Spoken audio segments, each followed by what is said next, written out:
నైరుతి రుతుపవనాల ప్రభావంతో దేశంలో వర్షాలు పెరిగాయి. ముఖ్యంగా ఉత్తర భారత్లో భారీ వర్షాలు పడుతున్నాయి. 4-5 రోజుల పాటు అతి భారీ వర్షాలు పడే అవకాశం ఉందని వాతావరణ శాఖ అధికారులు చెబుతున్నారు. ఉత్తరాఖండ్, ఢిల్లీ, రాజస్థాన్తో పాటు ఇతర రాష్ట్రాల్లో భారీ వానలు పడుతున్నాయి. వరుస వర్షాలతో దేశ రాజధాని మొత్తం జలమయమైంది. రోడ్లు, చెరువులను తలపించాయి. వారం రోజుల ముందు వరకు ఎండ వేడిమితో ఇబ్బంది పడ్డ ప్రజలు ఇప్పుడు వరదలతో కష్టాలు పడుతున్నారు.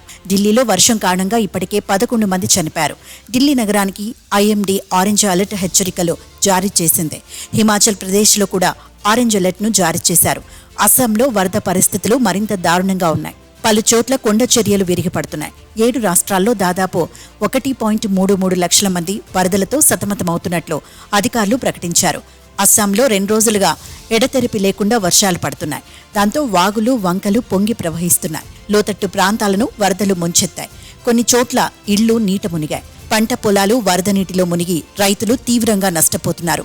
రహదారులు సైతం నదులను తలపిస్తున్నాయి. వాహనదారులు రాకపోకలు సాగించేందుకు తీవ్ర ఇబ్బందులు పడుతున్నారు. భారీ వరదల కారణంగా బ్రహ్మపుత్ర నదికి వరద స్థాయి పెరిగింది. ప్రస్తుతం బ్రహ్మపుత్ర నది ప్రమాదకర స్థాయిని దాటి ప్రవహిస్తోందని అధికారులు చెప్పారు. నదీ తీర ప్రాంతాల్లో ఉన్న ప్రజలను అధికారులు అప్రమత్తం చేశారు. వరద మరింత పెరిగే అవకాశం ఉన్నందున లోతట్టు ప్రాంత ప్రజలు సురక్షిత ప్రాంతాలకు వెళ్లిపోవాల్సిందిగా సూచిస్తున్నారు. ఉత్తరప్రదేశ్లో రుతుపవనాలు ప్రవేశించడంతో భారీ వర్షాలు పడుతున్నాయి. రాష్ట్రంలోని పశ్చిమ, తూర్పు ప్రాంతాల్లో వారం రోజుల పాటు వర్షాలు పడతాయని వాతావరణ శాఖ అధికారులు వెల్లడించారు.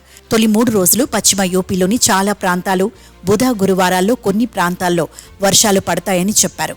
శుక్రవారం మాత్రం చాలా ప్రాంతాల్లో భారీ వర్షాలు పడతాయని అంచనా వేశారు. జూలై 3వ తేదీ వరకు హిమాచల్ ప్రదేశ్, ఉత్తరాఖండ్, పంజాబ్, హర్యానా, చండీగఢ్, మధ్యప్రదేశ్ సహా రాజస్థాన్లో భారీ వర్షాలు పడతాయని ఐఎండీ అంచనా వేసింది.